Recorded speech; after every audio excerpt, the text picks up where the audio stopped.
Hello दोस्तों, welcome back to favourite channel forest blaster और मैं हूं आपका होस्ट एविन। ओके जी, परफेक्ट वीक। हर चीज़ माशाल्लाह बहुत ज़्यादा अच्छे प्रॉफिट में रही, अच्छे मामलात रहे। चीज़ों को बड़ा अच्छे तरीके से जो है वो अर्न किया गया। जिन लोगों ने मेरे यूट्यूब चैनल को फॉलो किया और जो फ्री व्हाट्सएप ग्रुप का ऐसे फ्री व्हाट्सएप ग्रुप में एक दफ़ा बताता चलूँ, इंट्रो लाजमी देता हूँ कि जो भी फ्री व्हाट्सएप ग्रुप में ज्वाइन करना चाहते हैं, कोई ज्वाइनिंग फ़ीस नहीं, कोई मंथली फ़ीस नहीं है।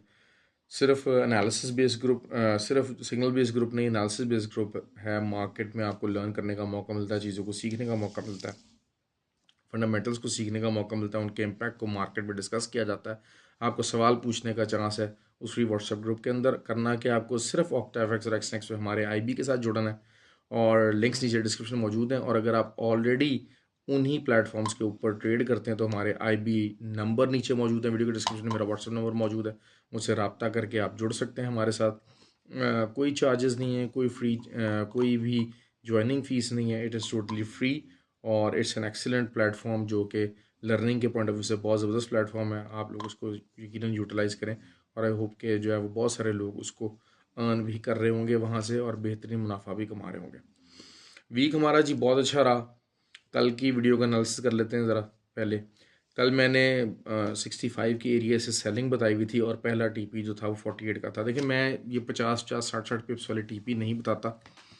लंबे टीपी में बताता हूँ, कोशिश करता हूँ कि जी लंबे टीपीज़ आपको मिलें एटलीस्ट 150 पिप्स, 100 पिप्स से प्लस होना चाहिए। ये जो छोटे छोटे टीपी होते हैं ना, 20 पिप्स के, 30 पिप्स के, ये जी TP1 TP2 ये वाले मामलात मेरे नहीं होते। मैं जब भी बताता हूँ अल्हम्दुलिल्लाह अल्हम्दुलिल्लाह लंबा टीपी बताता हूँ। 48 तक का टीपी बताया था, उसके बाद मैंने आपको बताया था कि डाटा डिपेंडेंट होगा चीज़।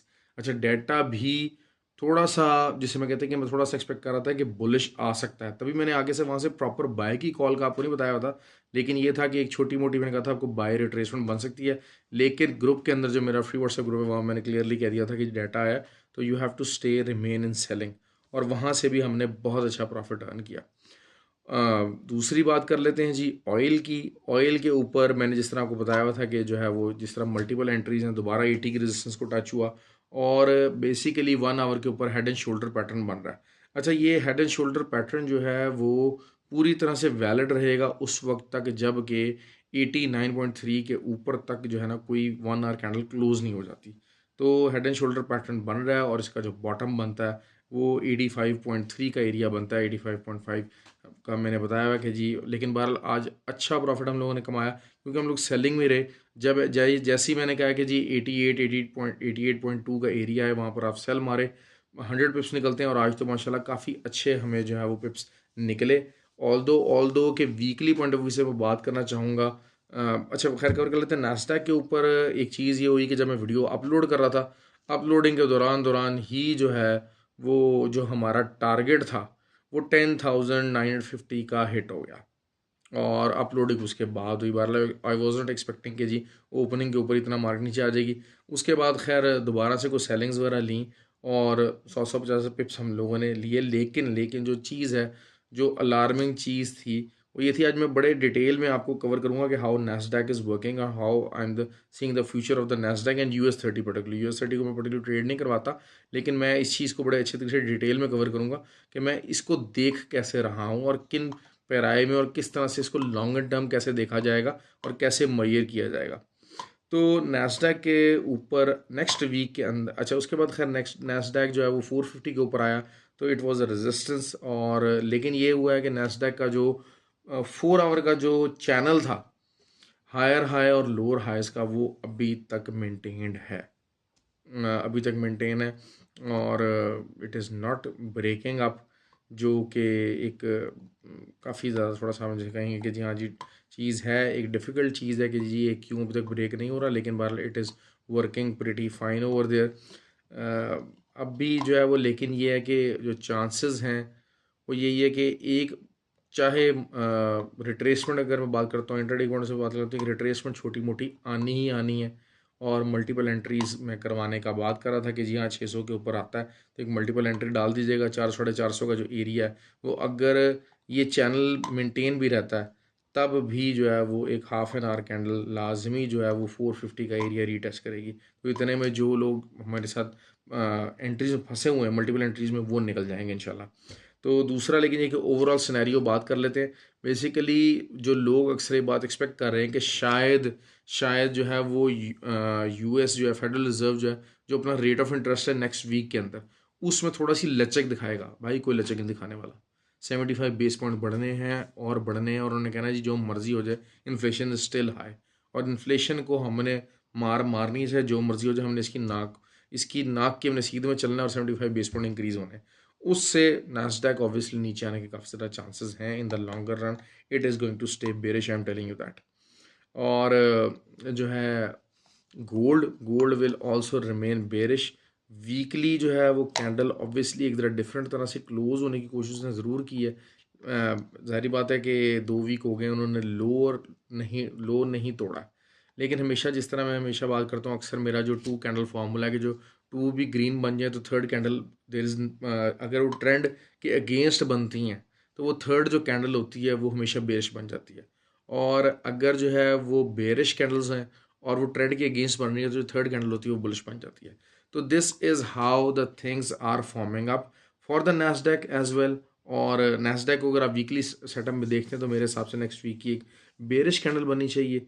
एटलीस्ट कैंडल पूरी तरह ना भी बन सके, लेकिन ये कि एक बेरिश लेवल्स नीचे के टच जरूर होना चाहिए। मैं वीकली पॉइंट ऑफ व्यू से बात कर रहा हूँ क्योंकि वही चीज़ ये है कि अगेंस्ट द ट्रेंड जाने की कोशिश कर रहा है, तो वही बात है विक एटलीस्ट ज़रूर नीचे आएगा, बन वो दोबारा से वहीं पर जाए, इसी तरह की सिमिलर कैंडल जिस तरह की अभी बनी है वीकली उसी तरह की बने, क्लोजिंग उसकी इसी रेंज के आसपास होगी, लेकिन एक ज़रूर बनेगा ज़रूर। क्योंकि रेट ऑफ इंटरेस्ट 2 नवंबर को इंक्रीज़ लाजमी होना है।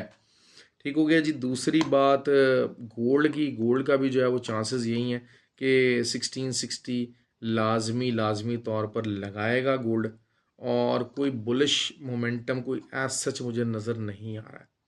अच्छा, इन द लॉन्गर रन होता क्या है कि अब जैसे रिसेशन की बात होगी ना, ये सेकंड वीक आफ्टर कुछ वीक जो है वो हो जाएगा जी आफ्टर दैट के आपका जो गोल्ड है, आपका जो रेट ऑफ इंटरेस्ट इंक्रीज होने के बाद का जो कुछ का जो वीक है उसमें आप नैस्डैक को कैसे देखें उसके बाद जो चीज़ें डिपेंड करेंगी वो रिसेशन बेस्ड डाटा के ऊपर होंगी। जब रिसेशन भी होता है ना तब भी स्टॉक मार्केट्स को बहुत अच्छा परफॉर्म नहीं कर पाती हैं।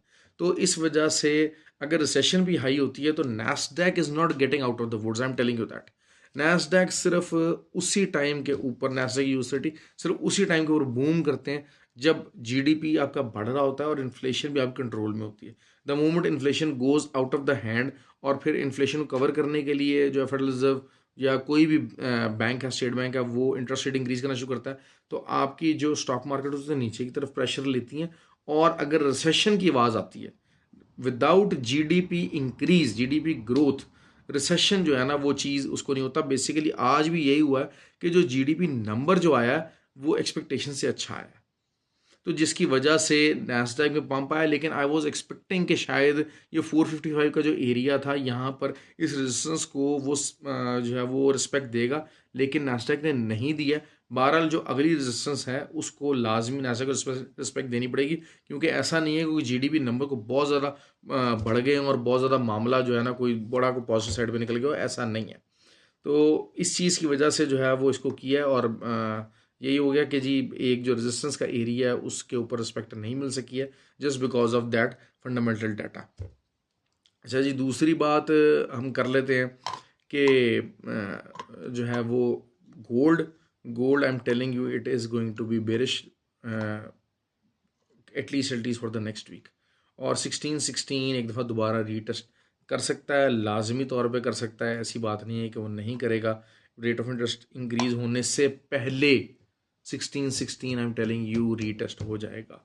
हाँ, और रेट ऑफ इंटरेस्ट इंक्रीज होने के बाद जो है वो यकीनन जो है वो मार्केट थोड़ा सा 1660 या 1680 तक दोबारा से रिट्रेसमेंट ले सकती है और उसके बाद एक बहुत ही ज़बरदस्त किस्म का डाउनवर्ड प्रेशर आने के चांसेस मौजूद हैं इन द गोल्ड। ऑयल का बता चुका हूँ। ऑयल का थोड़ा सा इशू ये भी आ गया है कि ऑयल जो है वो अब नेक्स्ट मंथ से, जो कि नेक्स्ट वीक के सेकेंड डे से स्टार्ट हो जाएगा, उसमें सप्लाई कट्स भी हो जाएंगी। तो ओपेक के जो सप्लाई कट्स थे वो 1 नवंबर से एक्टिव होंगे और उसमें थोड़ा सा 92 का एरिया बहुत ज़बरदस्त तरीके से एक्सपोज हो चुका है। मैं बता दूंगा आपको बात। Oil is really heading for a 92 in the next week. That's what I am looking at. Okay जी। ये चीज़ काफ़ी ज़्यादा मुझे क्लियर नज़र आ रही है। लेकिन वो ये चीज़ है कि अगर एक आधा जैसे मंडे को एक विक मारता है जिसके चांसेस काफ़ी ज़्यादा हैं, क्योंकि D X Y will turn bullish, I am telling you that. D X Y को बहुत तेज़ी से जनाब नीचे नहीं आने वाला, ऑल्दो के जो है थोड़ा सा रात के टाइम पे आज लेट सेशन के अंदर, लेट मार्केट सेशन के अंदर वो नीचे ज़रूर आया, लेकिन मंडे को इट विल गेट बुलिश। और उसके बाद जो रेट ऑफ इंटरेस्ट चेंज जब होगा तो उस टाइम पे और ज़्यादा इंक्रीज़ हो सकता है। तो थोड़ा बहुत अगर 90 क्या, वही बात है, हम जब तक अपना 92 वाला जो स्केड्यूल है हम उसको फॉलो करेंगे। लेकिन अगर कुछ लोग जो घबरा रहे हैं, ऑल्दो कि हमने ऑयल के ऊपर काफ़ी ज़्यादा अच्छा प्रॉफिट बना लिया क्योंकि मल्टीपल एंट्रीज थी और 88 से ही एंट्री लेने का कहा था, तो अगर 88 से जिसने एंट्री ली हुई है तो अभी भी पॉजिटिव में ही है।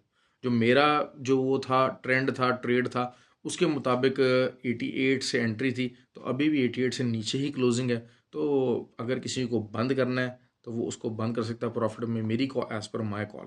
तो लेकिन ये कि काफ़ी लोगों ने ऑयल के ऊपर अच्छा प्रॉफिट बनाया है, क्योंकि वही बात है कि इंट्रा डे के मैं पॉइंट ऑफ से बताता हूँ, 100 200 पिप्स, 250 पिप्स, 150 पिप्स, it's a very very good kind of a profit.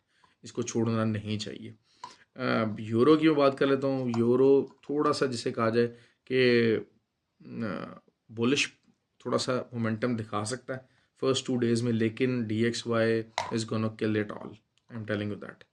D X Y ने इसको रगड़ा लगा देना है, काफ़ी ज़्यादा रगड़ा लगा देना है, क्योंकि डाटा भी काफ़ी परेशान कुन आया है। लेगार्ड ने भी कहा था कि what we are not looking for the rate of interest increase, but we sincerely are looking for something in the growth, क्योंकि ग्रोथ का जो है वो इशू आ रहा है, रिसेशन की तरफ मार्केट जा रही है, रिसेशन की तरफ मामला जा रहे हैं और ये चीज़ काफ़ी एविडेंट है।